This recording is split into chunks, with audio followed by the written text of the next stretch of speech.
నా పేరు పిచ్చిక శ్యామ్.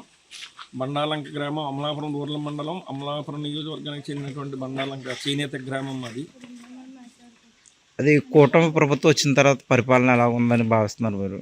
కూటమి ప్రభుత్వం వచ్చిన తర్వాత మరి మా హైదరాబాద్ ఆనందరావు గారి నాయకత్వంలో తెలుగుదేశం, జనసేన, బీజేపీ నాయకులందరూ కూడా కలిసికట్టుగా ప్రతి సమస్య మీద అవగాహనతోటి మరి ముందుకెళ్ళడం జరుగుతుంది. ఈ రోజున అమలాపురం పట్టణంలో ప్రధానమైనటువంటి సమస్యని ట్రాఫిక్ సమస్య. మన హైదరాబాద్ ఆనందరావు గారు అది గుర్తించి ఈ సుమారు 8 వంతుల్ని శ్రీకారం చుట్టి దాంట్లో భాగంగా మొట్టమొదటగా ఈదరపల్లి వంతెన దగ్గర పని స్టార్ట్ చేయడం మొదలుపెట్టారు. అదే రకంగా నడిపూడి వంతెన దగ్గర నడిపూడి లాకు దగ్గర కూడా ఒక వంతెనని స్టార్ట్ చేశారు. దీనివల్ల ప్రధానంగా అమలాపురం పట్టణం అంటే ఈ 7 నియోజకవర్గాలకి కూడా మరి ప్రధానమైనటువంటి కేంద్ర పట్టణం, అంటే హెడ్ ఈ పట్టణం అమలాపురం పట్టణం. మరి దీనికి ట్రాఫిక్ సమస్యలు, దీనికి ఒక సెక్రటేరియట్కి, ఒక మన కలెక్టర్ ఆఫీస్కి కానీ, ఎస్పీ ఆఫీస్కి కానీ, అలాగే వివిధ పనుల మీద ఆర్డీఓ ఆఫీస్కి కానీ వచ్చేటువంటి జనాలు, మనుష్యులకి, వారికి మరి పనికి ఆటంకం, ఈ ట్రాఫిక్ వల్ల ఆటంకం కలుగుతుంది.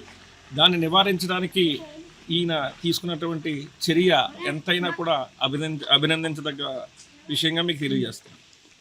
అలాగే 3 రాజధానులు బెటర్ అంటావా, ఒక రాజధాని బెటర్ అంటారు? 3 ముక్కలాట లాంటి 3 రాజధాని వల్ల ఏమాత్రం కూడా ఉపయోగం లేని కార్యక్రమం.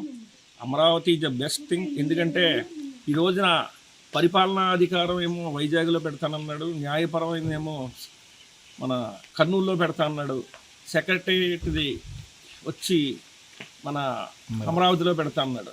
దానివల్ల ఏంటంటే ఇప్పుడు ఎక్కడో అనంతపురం జిల్లా నుంచి దగ్గరగా వైజాగ్ రావాలంటే 1200 కిలోమీటర్లు, ఒక చిత్తూరు నుంచి కానీ, లేదా ఒక తిరుపతి, లేకపోతే ఒక కర్నూలు, ఇటువంటి ఏ ఏరియాలు చూసుకున్నా కూడా సెంటర్ అటు వైజాగ్, శ్రీకాకుళం దగ్గర నుంచి అమరావతి సెంటర్ పాయింట్ అవుతుంది. అదేవిధంగా అనంతపురం డిస్ట్రిక్ట్ నుండి మరి ఇది కూడా కరెక్ట్గా సెంటర్ పాయింటే అవుతుంది అమరావతి.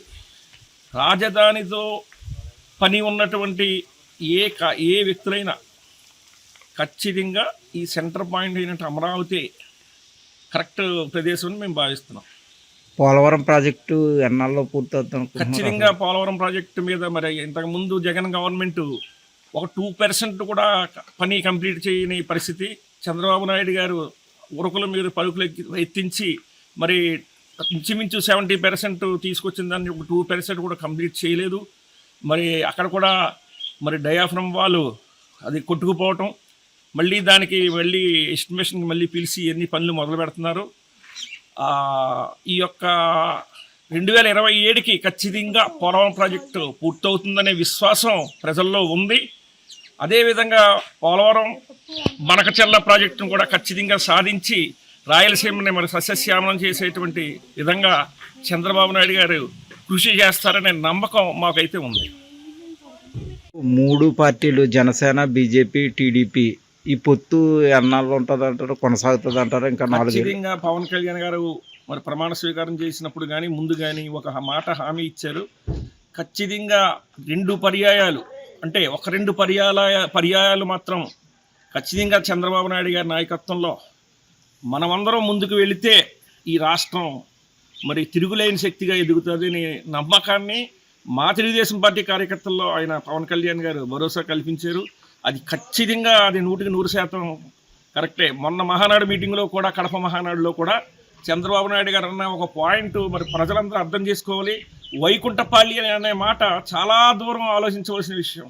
ఒక 5 సంవత్సరాలు చంద్రబాబు నాయుడు గారు అభివృద్ధి పదంలోకి తీసుకొస్తే రాష్ట్రాన్ని, వైకుంఠపాలిలో పైకెక్కిన తర్వాత మళ్ళీ పాము కాటేస్తే నిత్యంగా కింద నుంచి ఇలాగా పాము మింగితే కిందకి ఎలా దిగిపోతామో ఆ రకంగా అభివృద్ధి అంతా మళ్ళీ సర్వనాశనం అయిపోయి మళ్ళీ 10 సంవత్సరాలు బ్యాక్కి వెళ్ళిపోతుంది. కాబట్టి ఆయన ఏమన్నాడంటే చంద్రబాబు నాయుడు గారు వైకుంఠపాలి కింద చేయకండి, వరుసగా అవకాశం ఉండే 2 అవకాశాలు చంద్రబాబు నాయుడు గారికి కూటమి ప్రభుత్వానికి ఇస్తే, పవన్ కళ్యాణ్ గారు చెప్పినట్టుగా 2 పర్యాయాలు కనుక నిజంగా ఇస్తే ఈ రాష్ట్రం దేశంలోనే నెంబర్ 1 రాష్ట్రం అవుతుందని చెప్పేసి మా విశ్వాసం ఉంది.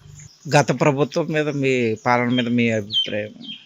అది ఈరోజు మీరు చంద్రబాబు నాయుడు గారు కూటమి ప్రభుత్వం అధికారంలోకి వచ్చిన తర్వాత మీరు గమనించారో లేదో, ప్రతిరోజు కూడా ప్రజల్లో తిరుగుతున్నాడు. చంద్రబాబు నాయుడు గారు కానీ పవన్ కళ్యాణ్ గారు కానీ ప్రతిరోజు కూడా ప్రజల్లో ఎక్కడ ఎవరికి కష్టం వచ్చినా ఏదో రూపంలో అక్కడ తిరుగుతూ ప్రజల మధ్యనే ఉంటున్నారు వీళ్ళు, ఈ చంద్రబాబు నాయుడు గారు పవన్ కళ్యాణ్ గారు.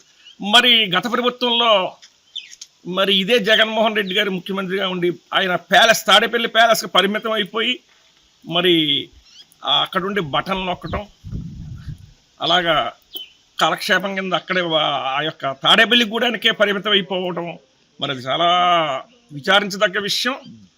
ఎంతసేపు ఏదో 3 నెలలకో 4 నెలలకో ఒకసారి బయటకు వచ్చారు జగన్మోహన్ రెడ్డి గారు అంటే ఆ చుట్టుపక్కల ఉన్నటువంటి చెట్లు నరికించేయటం, బ్యారికేడ్లు కట్టేయటం, ఎవరిని అక్కడికి రానివ్వకపోవటం, ఒక రోజు ముందే వ్యాపార సంస్థలు మూయించేయటం, మరి ఇవన్నీ ఇప్పుడు లేవు. చంద్రబాబు నాయుడు గారు వస్తున్నారంటే కొట్లు కట్టించట్లేదు, ఒక చెట్లు నరికించట్లేదు. మరి ఇవన్నీ కూడా జగన్మోహన్ రెడ్డి గవర్నమెంట్ టైంలో ఆయన వస్తున్నారంటే చుట్టుపక్కల చెట్లన్నీ నరికేయటం, ఆ తర్వాత అక్కడ ఉన్నటువంటి కొట్లన్నీ, షాపులు, వ్యాపారాన్ని బంద్ చేసేయటం. మరి పవన్ కళ్యాణ్ గారు వచ్చినా చంద్రబాబు నాయుడు గారు వచ్చినప్పుడు అటువంటి సందర్భం లేదు. కాబట్టి మీరు ఇది ఒక విషయాన్ని చాలా ప్రజల మధ్యనే తిరుగుతున్నటువంటి చంద్రబాబు నాయుడు గారు పవన్ కళ్యాణ్ గారు అన్న విషయం మీరు గుర్తుపెట్టుకోవాలి. గత ప్రభుత్వంలో జగన్మోహన్ రెడ్డి మొత్తం మీద ప్రజల్లో తిరిగింది ఒక 15 ఏళ్ళు మీద లెక్క పెట్టచ్చు. 10-15 సార్లు మించి ప్రజల మధ్యకి ఏనాడు జగన్మోహన్ రెడ్డి రాలేదు, ప్రజల కష్ట సుఖాలు తెలుసుకోలేదు. ప్యాలెస్లో కూర్చుని బటన్ తొక్కటమే ఒకటే తెలుసు ఆయనకి.